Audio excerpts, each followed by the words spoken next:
ஓம் சாந்தி.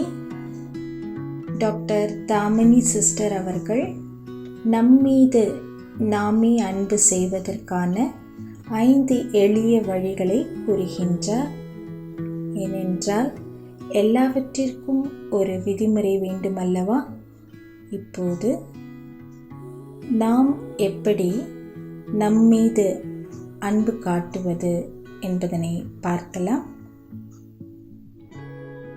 முதல் எளிய வழியானது, உங்களை நீங்களே நினைவு செய்யுங்கள். நான் யார்? பரமாத்மாவின் குழந்தை. பரமாத்மாவிற்கு என்ன பாடல் பாடுகின்றோம்? நீங்கள் அன்பின் கடல் என்று பாடுகின்றோம். அப்போ அன்பின் கடலாக இருக்கக்கூடியவரின் குழந்தை அன்பால் நிறைந்திருக்க வேண்டும் அல்லவா? அதனால் முதலில் உங்களுக்கு நீங்கள் சுயமரியாதை கொடுத்து கொள்ளுங்கள். நான் யாருடைய குழந்தை? நானும் அன்பின் ஸ்வரூபம் ஆவேன். அவருடைய தொழில் என்ன?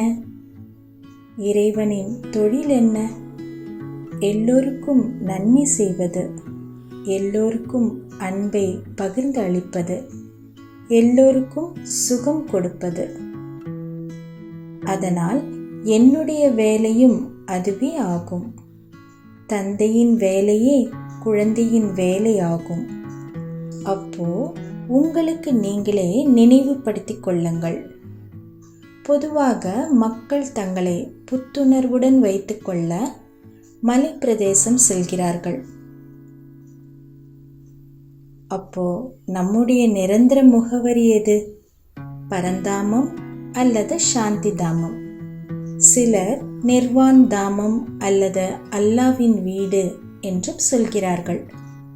அப்போது இந்த மலை பிரதேசங்களை விட உயர்ந்த இடமான பரந்தாமத்தில் நாம் வசிக்கின்றோம். அப்போது நம்முடைய வாழ்க்கை எவ்வளவு அழகாக இருக்க வேண்டும். நமக்காக நாம் எவ்வளவு குஷியாக இருக்க வேண்டும். நான் இறைவனின் குழந்தை, அன்பின் கடலான இறைவனின் குழந்தை, அன்பின் ஸ்வரூபமாக இருக்க வேண்டும். என்னுடைய தொழிலும் எவ்வளவு உயர்வாக இருக்கின்றது. நான் வசிக்கக்கூடிய நிரந்தர வீடு எவ்வளவு உயரத்தில் இருக்கின்றது. இப்படிப்பட்ட ஆத்மாக்களுக்கு ஏதாவது ஒரு விஷயத்தில் அல்லது வேறு யாராவது ஒருவரின் பாராட்டிற்கு அவசியம் உள்ளதா? அதனால் நான் யார் என்பதை அடிக்கடி நினைவுபடுத்திக் கொள்ளுங்கள். இரண்டாவது எளிய வழி, சுயம் தன்னை தன்னுடைய நல்ல நண்பனாக்கிக் கொள்ள வேண்டும். நாம் எப்படி மற்றவர்களிடம் நன்றாக பேசுகின்றோம்? யாராவது துன்பத்தில் கஷ்டத்தில் இருக்கும்போது நல்ல விதமாக பேசுகின்றோம் அல்லவா? அதுபோல நம்மிடம் நாம் பேச வேண்டும். தனக்குத்தானே புரிய வைத்து கொள்ள வேண்டும். தனக்குத்தானே அன்பு காட்ட வேண்டும். தன்னை தான் ஏற்றுக்கொள்ள வேண்டும். மூன்றாவது வழி, நமக்கு யாரிடம் அன்பு ஏற்படும்?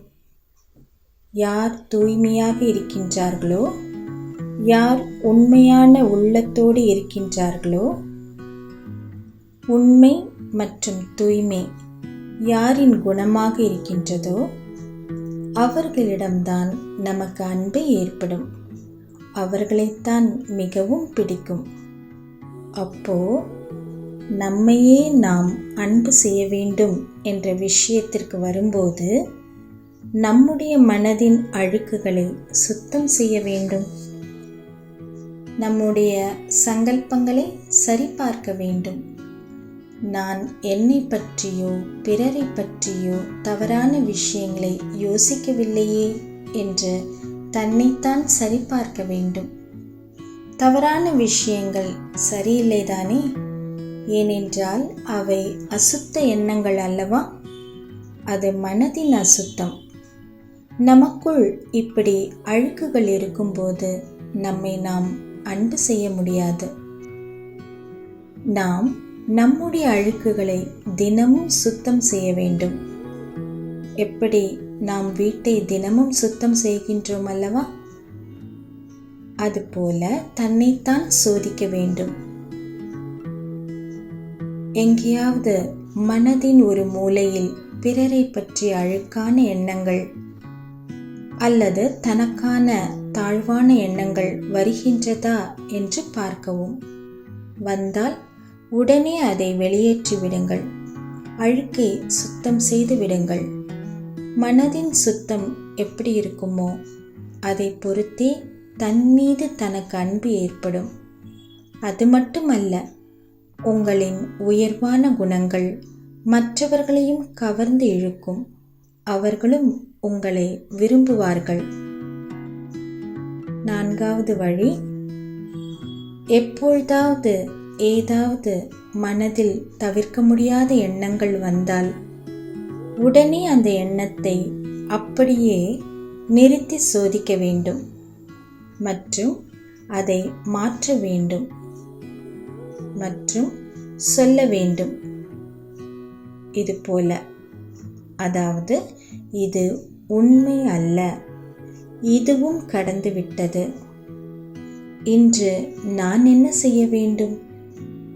எப்போதும் குற்ற உணர்ச்சியில் வாழக்கூடாது. 5வது வழி, தினமும் காலை எழுந்தவுடன் தனக்குத்தான் ஒரு மகா மந்திரத்தை சொல்லிக்கொள்ள வேண்டும். நான் அன்பின் விஸ்வ ரூபமானவன். சுயம் நான் அன்பானவன். நான் என்னுடைய வாழ்க்கையின் மூலம் என்ன பிராப்திகளை அடைந்தேனோ அதில் சந்தோஷமாக இருக்கின்றேன் மற்றும் என்னை நான் மிகவும் நேசிக்கின்றேன். இந்த 5 விஷயங்களை கடைபிடித்து வந்தால் போதும். நம்மை நாம் அன்பு செய்ய தொடங்கிவிடுவோம். தன் மீது அன்பு செய்வதுதான் எல்லாவற்றிலும் உயர்ந்த சேவை. சேவையின் தொடக்கம் தன்னிடம் இருந்து தொடங்க வேண்டும். பிறகுதான் மற்றவர்களுக்கு செய்ய முடியும் அல்லவா? பாக்கியசாலி யார் என்றால், யார் ஒருவர் தன்னைத்தான் நேசிக்கின்றாரோ அவரே ஆவார். அதனால் இன்றிலிருந்து தொடங்குவோம். நமக்காக இந்த வீண் எண்ணங்களை முடித்து விடுவோம். நம்மை நாம் அன்பு செய்ய தொடங்குவோம். Love yourself for who you are and what you are. பிறர் என்ன சொல்கிறார்கள் என்பதை பொருட்படுத்த வேண்டாம். ஓம் சாந்தி.